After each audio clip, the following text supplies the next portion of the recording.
The room was too quiet for comfort, the kind of silence that scratches at the nerves until you want to scream just to break it.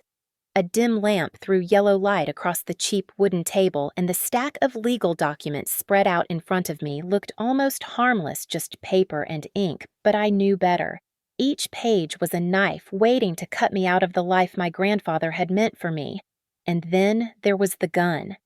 David, my half-brother, leaned over the table with his jaw clenched, his right hand wrapped tightly around the grip of a black Glock 17. His knuckles were pale from the pressure, his eyes wild and unsteady. The barrel of the pistol pressed cold and firm against the side of my head, the metal biting into my skin. "Sign away the money now!" he screamed, his voice echoing off the thin walls. Spit flew from his mouth, his face flushed red with rage. I could smell the cheap beer on his breath mixed with cigarette smoke and the sour tang of fear. His fear, not mine. Not. Behind him, the old clock on the wall ticked loudly each second, hammering into the silence. Somewhere in the kitchen, a faucet dripped slowly, a hollow sound in the tense air. An empty beer can rolled lazily on the floor where he had kicked it aside earlier. The smell of stale food lingered in the room, a mix of fried chicken grease and leftover chips clinging to the air like a fog. My name is Anna Miller. I was 28 years old that night, but the way David was looking at me, I was not his sister. I was prey. And he was the hunter who thought he had already won. My heart thundered in my chest, my breath shallow against the steel barrel. Every instinct screamed at me to panic, to beg, to cry. But I did none of those things. Instead, I let my lips curl into a faint smile, a small and deliberate act of defiance. "You do not know what is waiting for you, David." I whispered, my voice steady despite the storm inside me. He blinked, confusion flickering for just a second, then his grip tightened and he shoved the gun harder against my temple. "Do not play games with me, Anna," he roared. "Sign it or I swear to God you will regret it." The table trembled as his other hand slammed down, rattling the papers. A pen rolled across the surface, stopping right in front of me as if it were daring me to pick it up and surrender everything. My mother stood near the doorway, wringing her hands together, her eyes glassy and unfocused. She looked smaller than I remembered, her back hunched as though she was trying to fold herself out of the scene. She said nothing. She just stared at me with lips pressed tight as if silence would somehow absolve her. Behind her, the shadows moved with my stepfather, Mark. He was leaning against the wall, a beer bottle in his hand, his expression carved from stone. He did not speak either, but his presence filled the room heavier than David's rage. His silence was not weakness. It was agreement. He wanted this as much as David did. I should have been terrified. A 28-year-old woman cornered in a rented house in the middle of nowhere, a gun pressed to her head, her family circling like vultures. By all rights, I should have broken down right there. But I had learned something over the years. Fear was their currency, their power, and the one thing I refused to give them was what they wanted most. So I breathed slowly, my chest rising and falling with measured calm even as sweat gathered at the back of my neck. My pulse was loud in my ears, but I forced myself to keep my eyes on David. "You think this is about money," I said softly. "It is," he snapped. His face twisted, the veins at his temples throbbing. "You do not deserve it. None of it. Grandpa should have left it to all of us, not just you. You are nothing, Anna. You always were." The words were meant to cut, and once they would have, but not tonight. "You are wrong," I answered, my voice calm, almost casual. "And you are going to find out just how wrong very soon." The seconds stretched long and brittle. David's finger twitched against the trigger. Mark shifted in the shadows. My mother let out a small whimper, but she still did not move. I knew then that the stage was set. They thought they had trapped me, thought the gun and the papers and their threats had cornered me into surrender.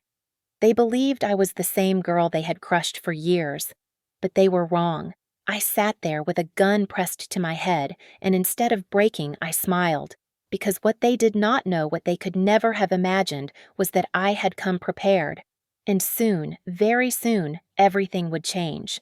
I was born into a family that never really felt like a family, at least not the kind you see in holiday commercials with smiles and warm kitchens and laughter around the dinner table. My earliest memories were already colored by tension and fear, and by the time I was 10 years old, I understood that my house was not a safe place.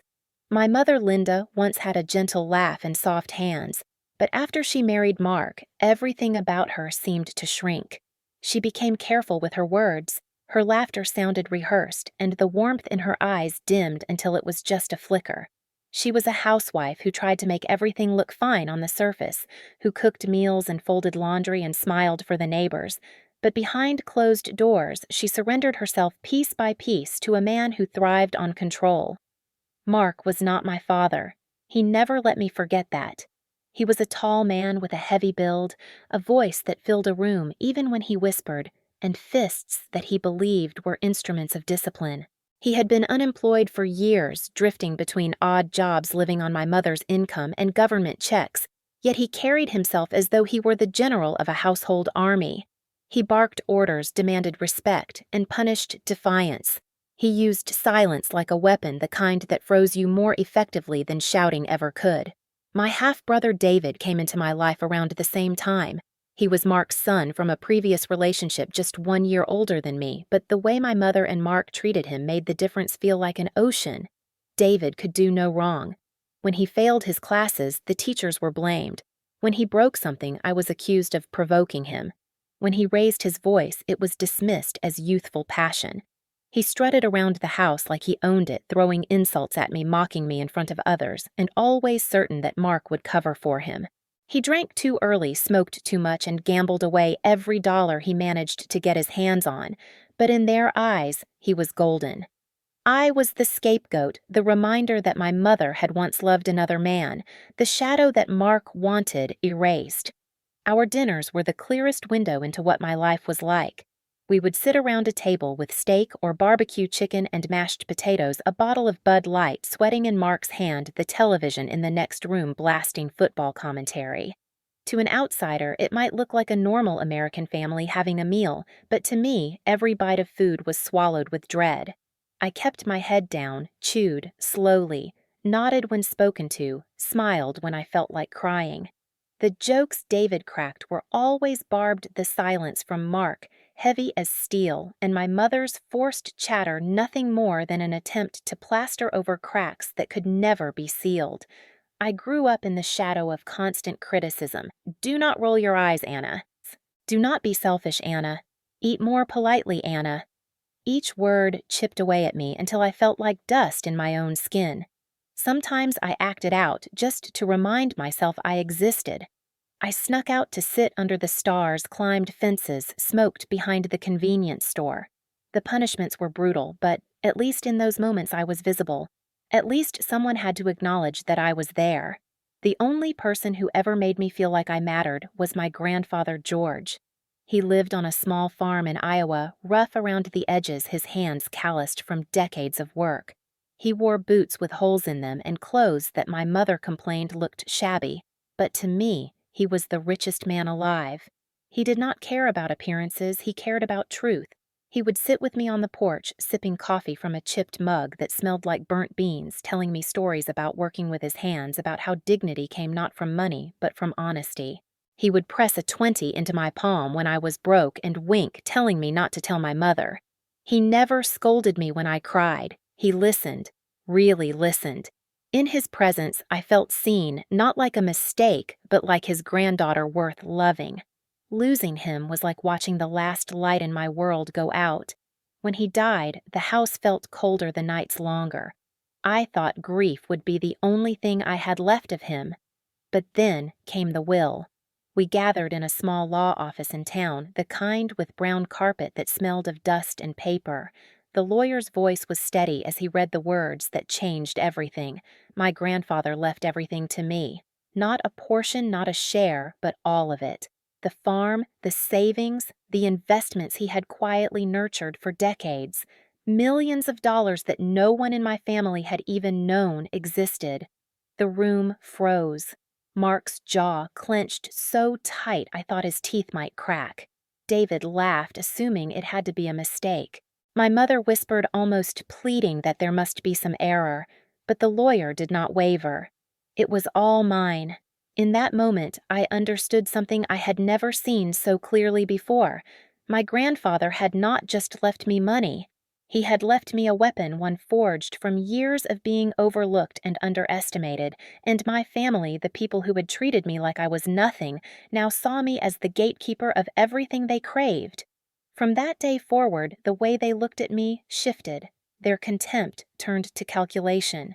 Their criticism became manipulation. Mark began speaking in softer tones about how families should share. My mother repeated his words like they were her own. David mocked me louder, sharper, trying to guilt me into submission. They invited me to dinner more often, their smiles too wide, their questions too pointed. What would I do with the money, they asked? Would I not feel better if everyone benefited, they prodded. Each time I left their house, my stomach twisted, my skin buzzed like I had been trapped in a cage. I knew they were circling. I knew they would not stop until they took what was never theirs. But something in me had hardened.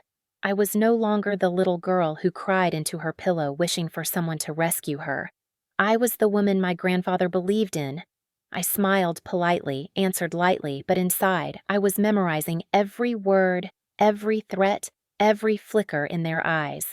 I was preparing for the storm I knew was coming, the storm that would break in the form of a gun pressed to my head. After the reading of the will, nothing in my family was ever the same again, and though they tried to dress their greed in the language of fairness, I could feel the sharp edges beneath every word. The shift was immediate, like someone had pulled a mask away from their faces. Linda, my mother, began calling me more often, her voice high and falsely sweet, asking about my work, my apartment, even if I was eating enough, but always circling back to the question of what I planned to do with the money. Mark became quieter, but his silences were loaded with meaning, the kind of quiet that hummed like a storm waiting to break. David was the blunt instrument of the three, his insults and jabs slipping into every conversation, sometimes disguised as jokes, sometimes as outright venom.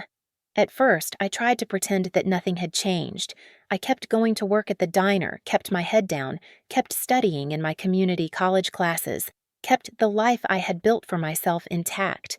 But the truth was that I could not escape them, because blood and obligation are cages that do not open easily. One evening, not long after the will was read, I sat at their dining table again. The food was cheaper than what my grandfather used to cook for me. Boxes of greasy pizza tossed open the television, blasting Fox News in the background, the glow of commercials for painkillers and car dealerships flickering across the walls. David sat with his feet on the chair next to him, shoving slice after slice into his mouth, chewing loudly with his mouth open. Mark drank from a bottle of Bud Light, his eyes never leaving me, the beer dripping condensation onto the cheap coaster beneath it. Linda fussed with napkins, trying to pretend it was a family dinner worth remembering. Between bites, David smirked at me and said, "So, little sister, what are you going to do with all that money? Buy yourself a new family?" Maybe. His voice was light, but his eyes were sharp, waiting for me to flinch. I did not. I took a sip of water, set the glass down carefully, and said flatly, "I have not decided yet." He laughed too loud, tilting his head back as though I had told the funniest joke in the world, but his hands twitched against the table. Mark cleared his throat, his voice low and rehearsed. "Family should share Anna. It is the right thing to do. Your grandfather would not have wanted division." I looked at him calmly and said, "Grandpa wrote what he wanted. It was clear." My mother jumped in quickly, her words spilling out too fast. "We are just worried about you, sweetheart. It is a lot of responsibility. You could use some guidance." Guidance. That was the word she used, as though guidance meant surrendering control of everything to Mark and David. I smiled politely, even as my stomach turned. I ate the lukewarm pizza, slowly nodding, keeping my face neutral, while inside I was burning. Emotional undulation ran through me like a current, anger, bubbling fear, pulling me down, but also a strange growing clarity. They thought I would bend, that I would fold under their pressure, but each attempt only made me harder. Over the weeks that followed, the pattern repeated. They invited me over for dinners more often, always some cheap meal, sometimes fried chicken from a drive-thru, sometimes pasta reheated from a box, always paired with Mark's silent beer drinking and David's barbed laughter. The conversations always returned to money. They would remind me of every mistake I had ever made, every teenage rebellion, every reckless decision, as if listing my flaws could convince me that I did not deserve what I had been given. Linda would pile food onto my plate, insisting I eat, her hands trembling, her eyes darting between me and Mark as though she were desperate to keep the peace. Mark would stay mostly silent, but his silence was its own form of violence, the kind that pressed down on me until I could hardly breathe. Each time I left their house, the night air felt like freedom, and yet I walked home with my stomach tight, my shoulders tense, buzzing with the knowledge that they were planning something. I began keeping records, saving text messages, noting dates and times of conversations because instinct told me that one day I would need proof. I bought a small notebook and wrote down every strange remark, every manipulative phrase, every subtle threat. It became my shield, my secret arsenal. I kept it hidden under my mattress, flipping through the pages late at night when sleep would not come, reminding myself that I was not imagining it, that I was not crazy, that this was real. Emotional undulation carried me through those nights, swinging between fear that they might come for me at any moment and determination that when they did, I would not be the same helpless child they remembered. Then came the call for the family weekend. Linda phoned me on a Thursday, her voice brittle as glass, insisting that we spend time together in a rented house just outside of town. "It will be good for us," she said, her words sugar-coated. "We can reconnect." I felt the pit in my stomach tighten because her tone was wrong, too rehearsed, too insistent.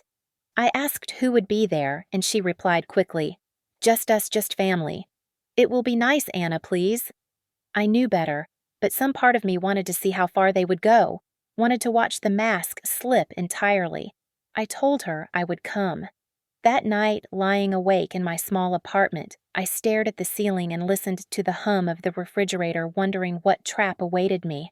I thought of my grandfather, of his calloused hands and steady voice, of how he had always told me that people will strip you bare if you let them, that you have to be tougher than them. His words steadied me. I whispered them out loud into the dark, promising myself that I would not let them win. I could feel the storm building, and though fear clawed at me, another emotion rose higher, sharper. Resolve. The weekend arrived with a sky heavy and gray clouds rolling low, as if even the weather knew something dark was brewing, and I drove out to the rented house with a steady pulse of dread beating inside me, my hands gripping the steering wheel tighter than I realized. The house stood on the edge of a quiet neighborhood, an Airbnb that looked harmless enough from the outside, 2 stories with beige siding and a small porch where someone had hung a cheap welcome sign that swayed in the breeze. My mother greeted me at the door, her smile too wide, her eyes too bright, the kind of performance that cracked at the edges if you looked too closely. She hugged me stiffly, her hands cold, and ushered me inside. The smell of roasted chicken and store-bought salad filled the air, the kind of meal that was meant to look homey, but tasted of convenience and haste. On the dining table lay a spread of Costco chicken, neatly sliced plastic bowls of potato salad chips poured into a glass bowl, and soda cans stacked like offerings to normalcy. David lounged on the couch in the living room, one arm thrown carelessly over the backrest, his smirk already plastered on his face, as though he had been waiting for me. Mark appeared from the kitchen carrying a 6-pack of beer, his heavy boots thudding against the floorboards, his presence making the whole room feel smaller. We sat down to dinner, my mother urging me to eat, pushing food toward me with trembling hands, her laughter brittle as glass. I declined politely, saying I had already eaten, and I saw the flicker in her eyes, a crack in the mask. For a while, we went through the motions, forks scraping against plates, soda cans hissing as they were opened, David cracking jokes that were really barbs, Mark silent but looming. The atmosphere thickened with every passing minute, a suffocating weight pressing down on me, and I felt my jaw tighten as I realized they were circling me like predators waiting to strike. After the plates were pushed aside, David leaned forward, suddenly his eyes fixed on me with predatory focus. "Come with us," He said, his voice light but his smile sharp. My stomach nodded, but I stood my legs steady and followed as he and Mark led me down the hallway. My mother trailed behind, her face pale, her lips parted as if she wanted to speak, but could not. They opened the door to a small spare room, bare walls. No decorations, no warmth, just a single table and 2 chairs in the center. On the table sat a neat stack of papers, a pen resting on top, and my heart thudded in my chest as I stepped inside. The air was stale, heavy with dust and tension. David pushed the chair out for me with mock courtesy, his grin wide and false. "Sit," he said. I lowered myself into the chair slowly, my eyes on the papers flipping through the first page, then the second, scanning the dense legal language that blurred together but carried a meaning sharp and unmistakable. It was a waiver, a complete transfer of rights, everything my grandfather had left me handed over without condition. Not a portion, not even a split, but all of it.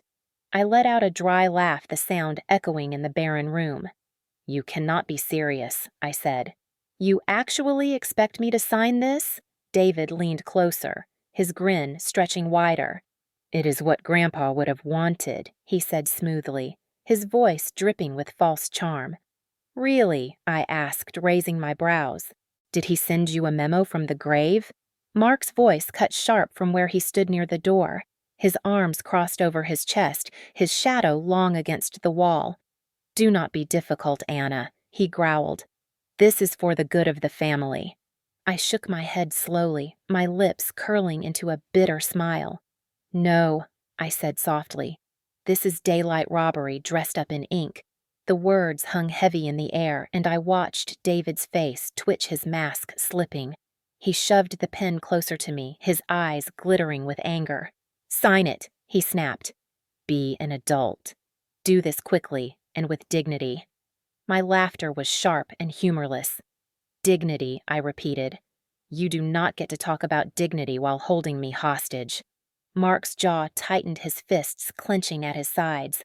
My mother appeared in the doorway, her face streaked with tears, whispering, "Please, Anna, just sign. Do not make this worse." Her words were not for my safety, I knew, but for their convenience, and the betrayal burned hotter than the fear.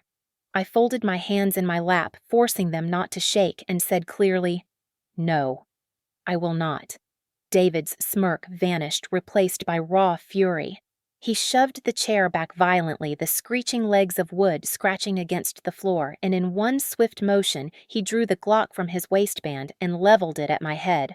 My mother gasped, her hand flying to her mouth, but she did not step forward.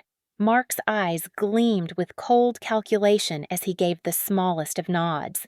The stage was set, the trap was sprung, and though the chill of the gun pressed into my skin, made every nerve scream, I sat perfectly still, my voice steady, my gaze unflinching. David's hand shook only slightly as he pressed the Glock harder into the side of my head, his breathing ragged, his eyes wild with a mixture of rage and desperation, and for a moment the room seemed to shrink until there was nothing left but the black barrel of that pistol and the pounding of my heart.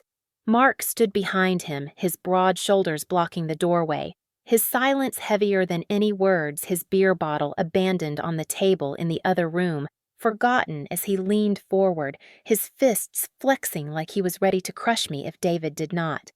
My mother Linda was pale as paper, her lips trembling, her hands twisting the hem of her sweater until her knuckles turned white, but still she did not step forward. Still she chose to remain frozen between complicity and cowardice. The air was stifling thick with the smell of sweat-stale beer and cheap aftershave clinging to David's jacket. I felt the cold steel against my skin, every nerve screaming at me to beg to submit to sign, but something inside me had calcified something my grandfather had planted long ago that would not let me surrender. "No," I said clearly, my voice cutting through the tension like glass breaking. David snarled, spit flying from his lips. "You think you're better than us? You think you deserve a single dollar of that money? You were nothing your whole life, Anna, and you're nothing now." His finger twitched dangerously close to the trigger, and my mother whimpered, whispering, "Please just sign, sweetheart. Do not make this worse." But her plea was not for me. I could hear it in her tone. It was for them, for the convenience of ending this without mess, for the illusion that she was still part of a family intact. Mark growled low, his voice steady cold. "You are outnumbered, Anna. You have always been outnumbered. Families are not about fairness. They are about loyalty, and you have never had any." His words slithered through the air like poison, the same gaslighting script they had repeated for years, the one designed to shrink me down until I believed I was worthless, but tonight it only hardened my resolve. "You gave me nothing but bruises," I said, my voice rising trembling with truth. David's face twisted with fury, his free hand grabbing the back of my chair and tilting it sharply, forcing me to clutch the edge to keep from falling. He leaned down, his breath hot and sour in my ear, hissing, "Sign it or we'll make you." My stomach churned, but I lifted my chin, refusing to look away from the gun. "No, I will not." The words hung in the air like a spark in a room full of gasoline. David roared, his finger tightening, and then came the sharp metallic sound, a click that echoed like thunder in my skull, followed by silence. The gun had misfired. For a split second, confusion flickered across his face, then rage consumed it. He yanked the slide back violently, chambering another round, sweat dripping down his temple. Mark stepped closer, his shadow engulfing me, his voice cold steel. "You want this ugly fine? Let's make it ugly." My mother sobbed quietly in the doorway, her shoulders shaking, but she still did not move, still let them corner me like an animal. My heart slammed against my ribs, but my lips curled into a small, deliberate smile. "Check the corner," I whispered. David blinked, thrown off balance for a heartbeat, his eyes darting to where I gestured, and in that instant, I knew the tides were turning. The red recording light blinked steadily from the small camera hidden near the ceiling, its glow cutting through the tension like a knife. "What the hell is that?" David shouted, his voice cracking with sudden panic. Mark's head snapped up, his eyes widening, his hand gripping the gun tighter, though his confidence faltered for the first time. "Who put that there?" He barked, his voice louder, now edged with fear. My smile widened, my voice calm, almost mocking. "Say hello." "You are being filmed." The color drained from David's face, his smirk shattered, replaced by raw fear. My mother gasped, her hands flying to her mouth, whispering, "No, no, no," as though wishing could make the truth disappear. David lunged toward the corner, his shoes pounding against the wooden floor, but froze when another metallic click echoed the sound of his weapon refusing to fire again, the Glock jamming in his desperate hands. He cursed loudly, his panic breaking through his bravado. "What's wrong with it? Why won't it fire?" His voice cracked like glass under weight. Mark's face contorted, fury and terror warring in his eyes, sweat dripping down his forehead, his silence no longer power, but collapse. My chest heaved, but I kept my voice steady, my gaze unwavering. "It's over," I said quietly. "Everything you've done, everything you've said, it's all recorded." Emotional undulations surged, the moment swinging from life-threatening terror to a sudden glimpse of control, from fear of the barrel at my temple to the power of truth blinking red in the corner. David turned back to me, his hands trembling, his mask ripped away, and for the first time I saw not the bully, not the predator, but the frightened boy who had hidden behind his father's shadow all his life. But sympathy was gone.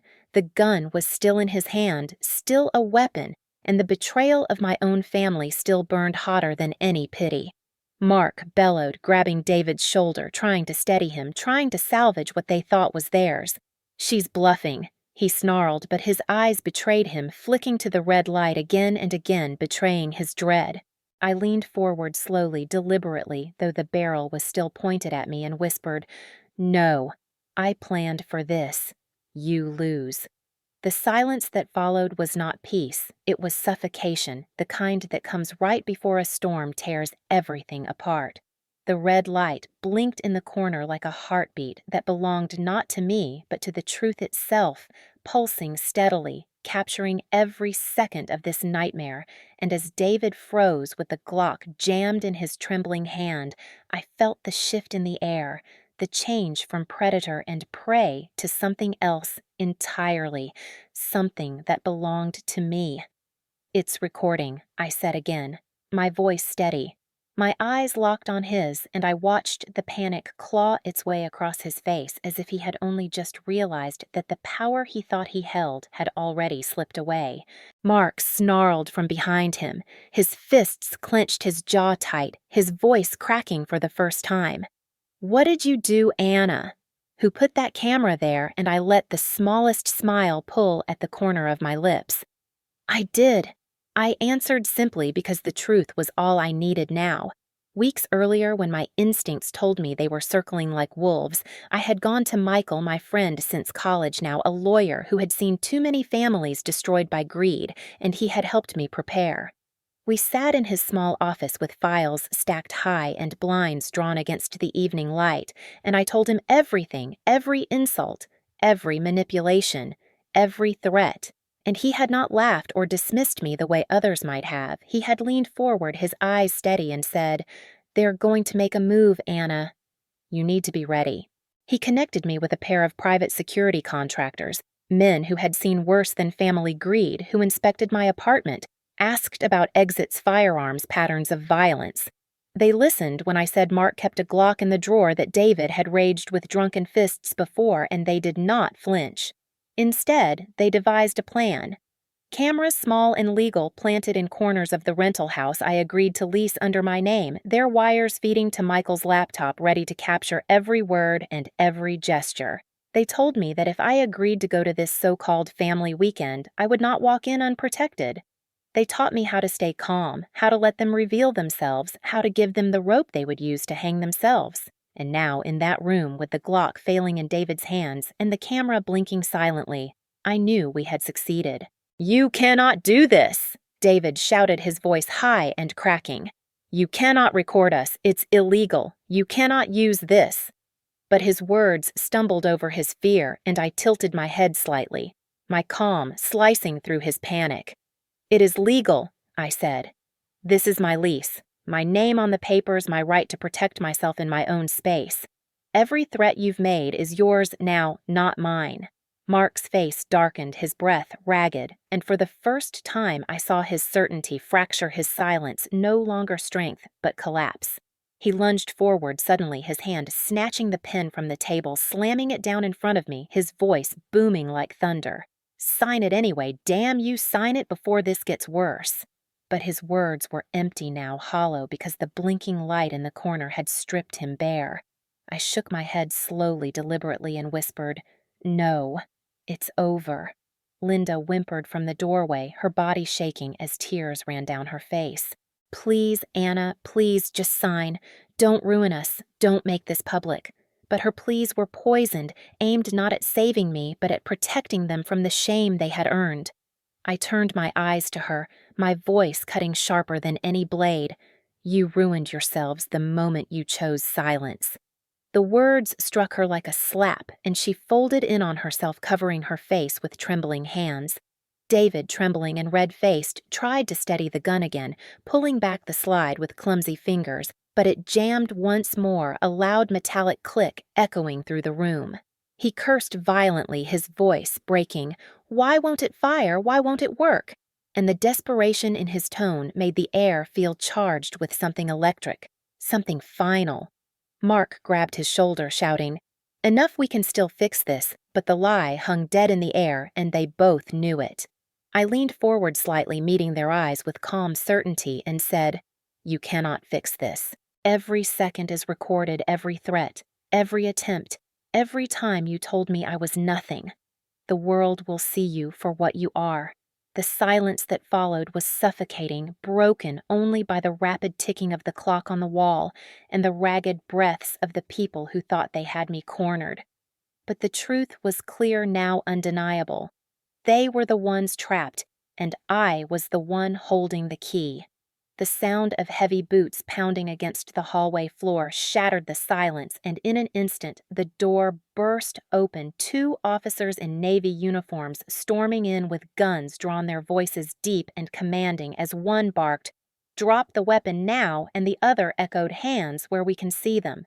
David froze his eyes wide, his grip on the Glock trembling before he instinctively lifted it higher, but before he could aim, the officer closest to him lunged, knocking his arm aside, the gun clattering to the floor with a hollow metallic thud before being kicked away and scooped into an evidence bag. Mark roared in protest, his fists swinging, but the second officer shoved him face first onto the table, the papers scattering to the floor as handcuffs snapped shut around his wrists with a click that felt like the first breath of justice. My mother cried out, "Wait, please, don't hurt them," but her voice was drowned out by the officers' sharp commands, their precision movements leaving no room for negotiation.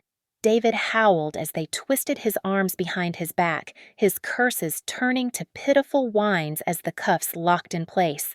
I sat perfectly still in the chair, my chest heaving, but my face calm, watching as years of abuse and cruelty collapsed in the span of minutes. One of the officers looked at me and nodded firmly. "You're safe now?" He said, his tone professional, but carrying an edge of reassurance. I could only nod in return, the weight of the moment pressing down on me so hard I could barely breathe. Later in the courthouse, the trial unfolded under the watchful eyes of the law. The courtroom was stark, an American flag hanging behind the judge's bench, 12 members of the jury seated in silence pens, scratching occasionally as they took notes. The prosecution wasted no time playing the video from the hidden camera on a screen larger than life, and the room grew hushed as everyone watched David press the gun to my head, as Mark stood complicit in the shadows, as Linda whispered weak pleas that were not for me, but for them. Gasps rippled through the courtroom, jurors leaning forward, their faces hardening with every second of footage. The prosecutor's voice rang out steady and sharp. Intent does not erase the weapon at her temple. Intent does not erase the click of the trigger. Intent does not erase the trauma carved into her life. Mark sat in his suit, his shoulders stiff, his jaw tight, trying to look composed, but his eyes betrayed him, flicking nervously toward the jury, as if searching for sympathy he would not find. David slumped in his chair, his smirk gone replaced by panic, and sweat beading down his forehead. Linda sat apart, wringing tissues in her hands, her voice cracking when she tried to testify that she had been helpless, that she had only wanted peace, but the footage betrayed her silence, and the court saw it clearly. The judge's gavel cracked like thunder as the verdicts were read. David Miller guilty of armed coercion and attempted extortion, sentenced to 10 years in prison. Mark Reynolds guilty of conspiracy domestic violence and attempted unlawful imprisonment, sentenced to 12 years. Linda Miller, complicit through silence, sentenced to probation and 500 hours of community service. The words fell heavy final, and I sat there in the witness stand, my pulse steady at last, the relief bittersweet. Emotional undulation rippled again my chest, tight with satisfaction that justice had been served, yet aching with the sorrow of knowing my own mother had chosen silence over me. As the bailiffs dragged David away in handcuffs, he screamed, "This isn't fair. She doesn't deserve it. It should have been ours." His words dissolving into incoherent cries as he was shoved through the doors. Mark was let out next, his face twisted in fury, hissing at me as he passed. "You'll regret this." But I met his eyes one last time and said softly, "I already regret ever letting you in." Linda wept quietly, not resisting, as the judge gave his final orders. And for the first time in my life, the scales tipped in my favor, and justice, real justice, was not a dream, but a verdict, etched into stone. When the dust of the trial settled and the headlines faded into yesterday's news, I found myself alone in a silence that no longer suffocated me, but instead spread out like an open field, wide and full of possibility, and for the first time in my life, I was free to decide what to do with it. I moved out of the cramped apartment that had been my refuge during the storm and bought a modest house in a quiet suburban neighborhood, a single-story home with wide windows that let in morning light and a small backyard where children rode their bikes up and down the street until dusk. Neighbors waved when I walked by, and I waved back, marveling at how ordinary life could feel extraordinary when you had survived years of chaos. My mornings became rituals of peace. I woke early, brewed coffee in a Keurig, the rich smell filling the kitchen, and stood by the window sipping from a mug that warmed my hands while I watched the sun climb over the rooftops. I went for runs around the block, nodding at dog walkers and retirees tending their gardens, and every step reminded me of the strength in my own body, strength I had once doubted I possessed. Trips to Walmart felt like victories, pushing a cart through aisles of cereal and laundry detergent, picking out groceries not in fear of what might happen when I returned home, but with the quiet certainty that the home I went back to was mine, safe and untouchable. The inheritance remained in my name, every dollar, every acre of my grandfather's estate, but I knew it was never meant just to enrich me. I created the George Foundation, named for the only man who had ever truly believed in me, and dedicated it to women and children escaping homes like mine, places where silence was mistaken for safety and bruises were explained away as discipline. I met survivors, listened to their stories, funded shelters, scholarships, and legal aid, and each time I signed a check or cut a ribbon, I felt my grandfather's presence like a steady hand on my shoulder, proud and unwavering. Yet healing was not instant, it came in waves. There were nights when I woke, gasping, the phantom press of a gun still against my temple, echoes of David's shouts rattling in my head, but each morning I grounded myself, whispering out loud, "You survived," and the words carried me forward. In time, life gave me more than survival, it gave me love. Michael, the lawyer, who had believed me when no one else would remain by my side through every hearing, every long night of preparation, every tear I tried to hide, and eventually friendship deepened into something more. 5 years later, we were married, standing beneath an arch of flowers in a small backyard ceremony where laughter rang true and no shadows lingered. We built a life together that was simple and real. A sensible car in the driveway, dinners cooked together while music played softly, weekends spent visiting parks and reading on the porch. When our daughter was born, small and fragile in my arms, I swore she would never know the weight of a house ruled by fear, that she would never confuse silence with love. I watched her giggle at nothing, her eyes bright with curiosity, and tears filled mine, because this was what freedom looked like. This was what justice had bought me. Sometimes I caught myself staring at her for too long, overwhelmed with gratitude that the cycle had ended with me, that the cruelty and manipulation that had poisoned my childhood would not reach her.